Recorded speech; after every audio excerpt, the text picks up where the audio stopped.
Diputado Palo Oliver, tiene la palabra. Gracias, señor presidente.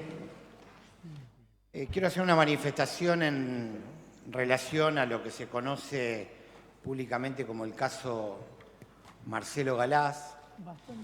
A partir que el día de ayer hubo una homologación del juicio abreviado que termina de confirmar una condena efectiva de 7 años para el acusado, una persona que fue abusador sexual de una niña menor de edad, entre los 4 y 11 años, una niña que era familiar de esta persona, y se encargaron bien las partes, las personas que nosotros decimos son parte de un entramado que tuvo como objetivo desde el primer momento proteger al acusado y hoy condenado Marcelo Galaz, una persona con vinculación política, ex secretario privado del actual senador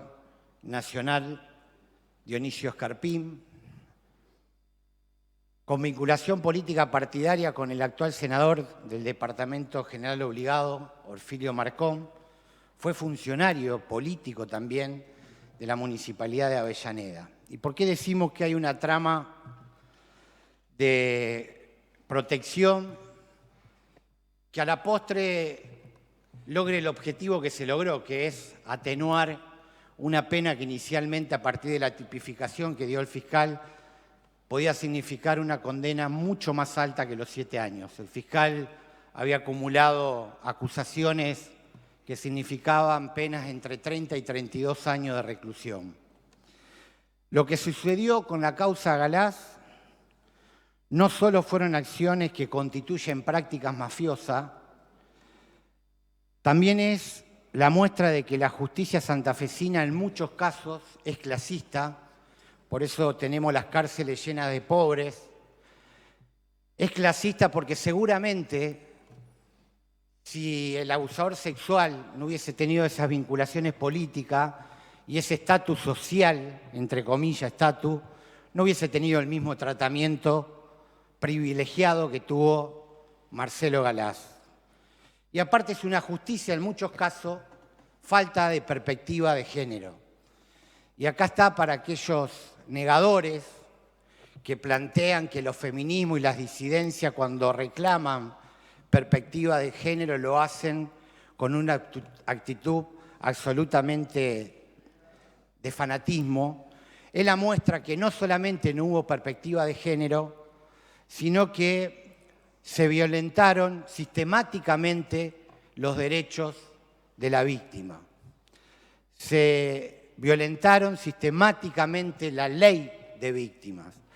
Y si decidí hablar en el día de hoy es porque junto al diputado Carlos Delfrade y la diputada Claudia Balaguer hoy hicimos una denuncia penal contra el propio fiscal Aldo Gerosa.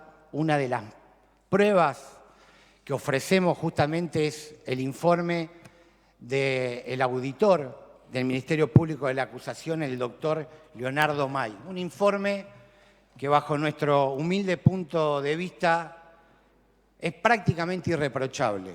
La única observación que por lo menos en lo personal tengo para hacer, que en uno de los reproches plantea que el fiscal, tengamos en cuenta que el fiscal tiene como obligación primaria la de promover la persecución del delito. Gerosa actuó en todo el proceso como si fuera un defensor público de la víctima, perdón, del victimario, de Marcelo Galaz. Pero decía que hicimos esta presentación porque el informe es lo suficientemente contundente.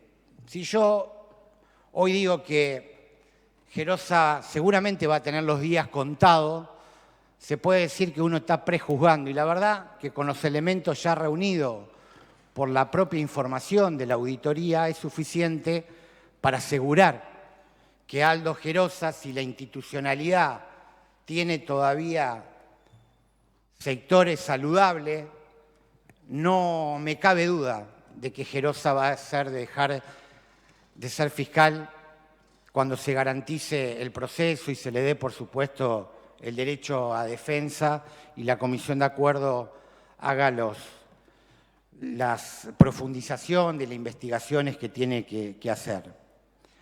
Pero también incluimos al senador Marcón, porque aunque parezca absurdo, es tanta la naturalización de la realización de acciones que no condicen con la legalidad, que lo naturalizan tanto que lo admiten después públicamente.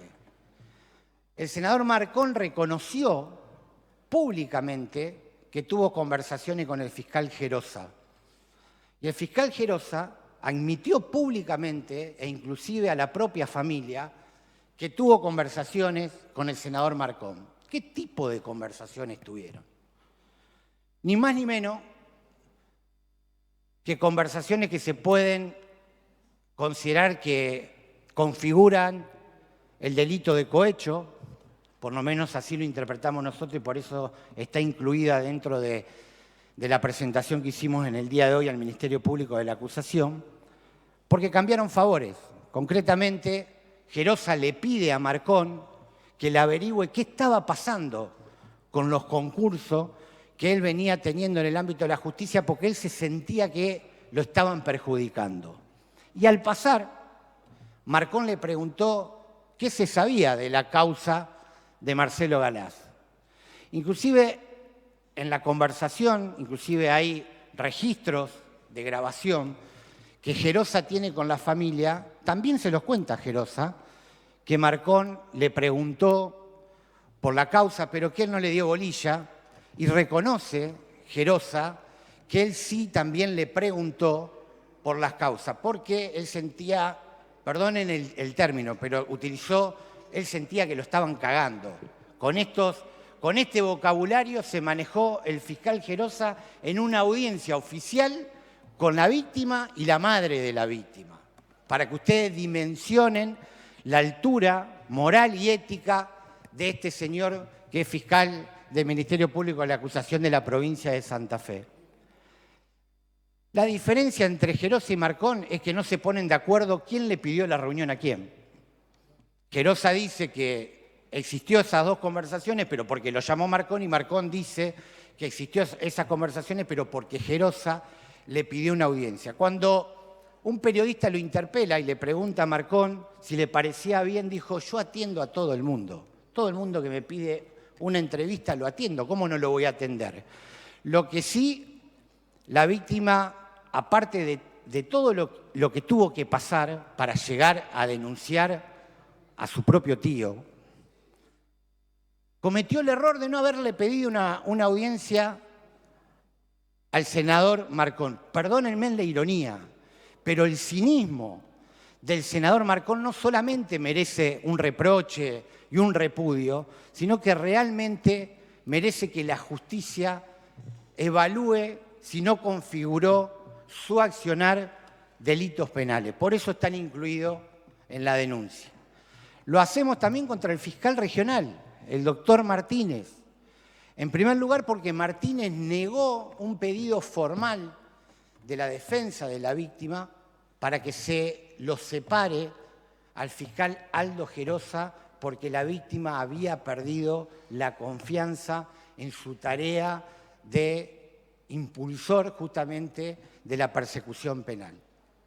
Gerosa nunca le informó a la víctima fehacientemente que teniendo un abogado se podía constituir en querellante. Y ahí también, en el caso de Gerosa, hay un incumplimiento y una violación a la ley de víctima, porque los fiscales están obligados a informarles a la víctima fehacientemente y claramente que si tienen un abogado se pueden constituir en querellante. Pero Martínez no solamente que no dio lugar al pedido que hace el abogado de la víctima, un pedido formal, sino que aparte no hizo ningún tipo de observación en las distintas irregularidades que se dieron a lo largo de este proceso que debería avergonzar desde lo institucional a la provincia de Santa Fe y al propio Ministerio Público de la Acusación. Y quiero hacer una referencia más que me parece fundamental.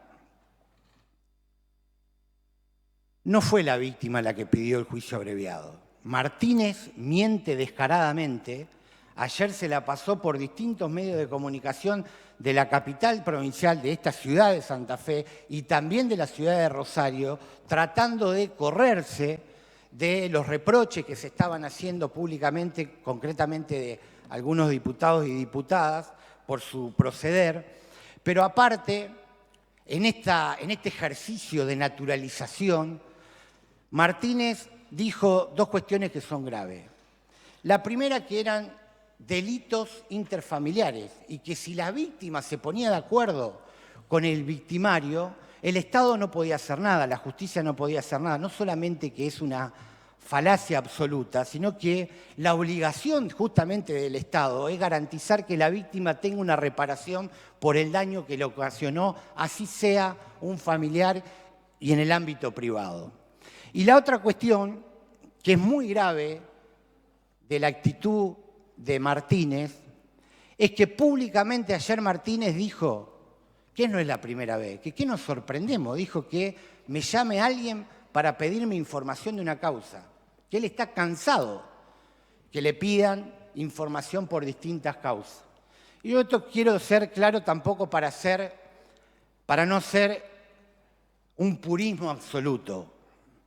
Yo entiendo que un funcionario pueda levantar el teléfono para hacer algún tipo de consideración o pedir algún tipo de información, pero tiene que haber un límite. Y ese límite justamente son las conductas éticas y morales que tiene que tener un funcionario, porque la consulta que le hace Marcón al fiscal Gerosa tuvo una razón de ser. A ver, hoy podrán, obviamente, ellos querer demostrar que fue una consulta sin ningún tipo de importancia, como lo dijo Gerosa a la propia víctima y a la madre. Pero insisto, está claro que la intención de conversar tenía el objetivo de que se empiece a trabajar con un juicio abreviado. ¿Y por qué digo que la víctima no lo pidió? Gerosa lo reconoce cuando se reúne con la madre y con la víctima. En esa reunión, cuento rápidamente, en esa reunión la víctima se quiebra, llora más de una vez, 54 minutos duró la reunión, y la víctima le reprocha al fiscal Gerosa por la revictimización que se estaba ocasionando en lo público, en la prensa, y le reprocha de que él había pedido una pericial psiquiátrica. Ahí Gerosa le plantea a la víctima que él se opuso a esa pericial. Pero valga casualidad, cuando uno empieza a escuchar y analizar y empezar a atar cabos, te das cuenta que los comentarios de Gerosa no son casualidad. ¿Sabes lo que le dice Gerosa? Gerosa le dice, mire, mija, mire, si usted se quiere oponer porque no quiere nuevamente pasar y contar todo lo que pasó, yo la entiendo, yo la apoyo, no lo cuente, pero sepa que usted se está empoderando y me está complicando la estrategia. Primera situación. Y la segunda dice, si usted no va a una pericial, el juicio está perdido y lo que le conviene es un juicio abreviado. El primero que plantea lo de juicio abreviado es el fiscal Aldo Gerosa, no la víctima. Lo que sucedió el día de ayer es que la víctima, y la síntesis está en sus declaraciones cuando sale después que se homologa el abreviado, dice, terminé con el suplicio que la justicia santafesina me tuvo en todo este tiempo. La víctima no daba más. Tuvo intento de lesiones personales, etcétera, etcétera, etcétera, que no viene al caso porque sería volver a revictimizarla. Pero que quede claro, la víctima no pidió el juicio abreviado, la víctima quería un juicio oral. Y la dilación en todo este proceso llevó a que la víctima vaya por un abreviado. ¿Saben qué? hay otro tema que es fundamental. Gerosa le dice a la víctima le pregunta, ¿y cuánto tiempo tengo que esperar para que haya un juicio oral? No sé, 2 o 3 años. Yo ahora tengo un juicio en febrero y no sé cuándo va a terminar. Puede ser 2 o 3 años. La víctima le dice ahí, no doy más. Doctor, dígame cuándo puede ser el juicio oral. Y le vuelve a ratificar que va a tener que tener paciencia. Es el término que también utiliza el fiscal Aldo Gerosa contra la víctima. Todo este relato es para demostrar, primero, que se están diciendo permanentemente en los medios de comunicación situaciones que no son reales o, en definitiva, que son verdades a media para generar confusión y para hacer aparecer a la víctima como que fue la persona que promovió el juicio abreviado. Y así fuera que la víctima lo hubiese pedido, la obligación del fiscal es promover la persecución del delito y aconsejar a la víctima que ese juicio abreviado no era reparación. Y ahora sí termino con lo último. ¿Saben por qué fueron 7 años la condena? Gerosa en esa misma reunión le dice a la madre y a la víctima, si no hay juicio oral, quédense tranquilos, igual van a ser muchos años. Si no son 32, serán 20, 22 años. Después esos 20, 22 años bajó a 10 años. En el medio hay situaciones que no condicen con el protocolo. El fiscal Aldo Gerosa presentó el abreviado sin el consentimiento de la víctima en una primera oportunidad, hasta que terminaron a 7 años. ¿Saben por qué 7 años? Porque desde el primer momento hubo 2 acciones claramente que fueron parte de la estrategia. Uno, callar a los medios de comunicación. Alguna vez vamos a tener que discutir la democratización de la información en la provincia de Santa Fe. Y esto no es castigar y atentar contra la libertad de prensa. Al contrario, la limitación de la información atenta contra la libertad de prensa y, en definitiva, lesiona al sistema democrático. Hubo hermetismo total en los medios de comunicación. Conductas que son absolutamente reprochables. Medios de comunicación que publicaron el nombre de la víctima, nombre y apellido de la víctima. Y Gerosa diciéndole alegremente, y se habrá filtrado, ¿viste cómo son los medios de comunicación? Después tuvo otras consideraciones que no vienen al caso, pero que también demuestra la falta de altura ética y moral de Aldo Gerosa. Pero ¿saben por qué fueron 7 años? Porque si hubiesen sido 8 años, quien debería aprobar ese abreviado para que después vaya a homologación es el fiscal general del Ministerio Público de la Acusación. 7 años se garantizaron que quede guardado y que no pase de la ciudad de Reconquista. Le salió mal a Gerosa. Lamentablemente, la víctima no tuvo una reparación justa, porque ese abusador, por 7 años de una menor, con mucha suerte, dentro de 3 o 4 años empieza a salir a la calle. Hay mucho más de irregularidades de Aldo Gerosa que seguramente lo vamos a ver cuando se trate el caso. Pero quería hacer esta consideración entendiendo que hubo un plan sistemático para proteger a Aldo Gerosa y los responsables son el senador Orfinio Marcón, el fiscal regional, el doctor Martínez, el fiscal de la causa Aldo Gerosa y también, aunque no parezca, una abogada, Ana Popelka, que tuvo mucho que ver también, una psicóloga, que tuvo mucho que ver también en la falta de contención que tuvo la víctima en todo este proceso. Muchas gracias y gracias por la paciencia. Gracias, diputado.